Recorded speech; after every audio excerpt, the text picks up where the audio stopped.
One of the founding principles of the University of Buckingham was that small group teaching, to give that great student experience. And it's something that not only will be founded on, but we pride at the university now, and consistently reflected in our top 10 performance in student experience and teaching and learning.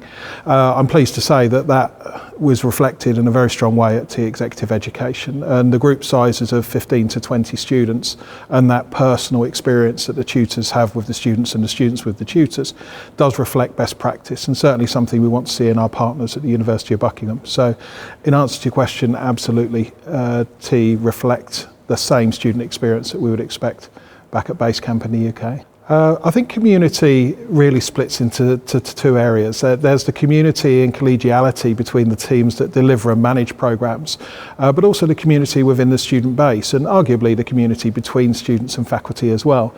My experience of the T team is that it exists at all levels. So there's certainly a lot of support within the team, ensuring that everyone has a role to play for the greater good, and that is regarded and respected amongst all of the staff. But the students as a student body come together as one as well, and I think that's not just integral in terms of developing student assignments and working together for the course, but also in developing individuals and their ways of thinking and capability to work for the future. So that's certainly evident here. And I think the level of working together goes beyond just the assignments, the WhatsApp groups the students select, the trip to the UK, the joint graduation.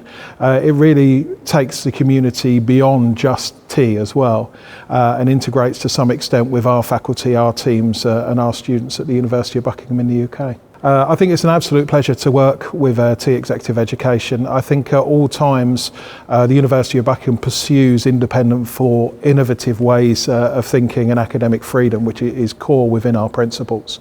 I think the fact that T pushed those boundaries, not just within Romania, but within the wider region, in terms of adopting innovative practices, challenging convention, finding new ways to innovate and adapt, is why it's so relevant for executive education, because industry moves at 100 miles an hour. You know, people say 3 months in the IT industry is a year in any other industry. So how can you stay relevant without being focused on industry? And I think one thing that T do exceptionally well is integrate academia with executive placement and with the workplace, because it's not just at this stage with MBA executive students getting them jobs. They have jobs. It's getting them more senior jobs. It's about enabling them to become entrepreneurs and run their own businesses. It's about getting them to challenge the way they actually think about things, and that's one thing that's very effective here, and you can see it in the students, not only assignments and success, but also in the change in the way that students think between the beginning of the course and the end of the course, which I think is the biggest mark of success. It's my absolute pleasure on behalf of the University of Buckingham to congratulate T on 10 years of success on their anniversary and wish them all the best for their future.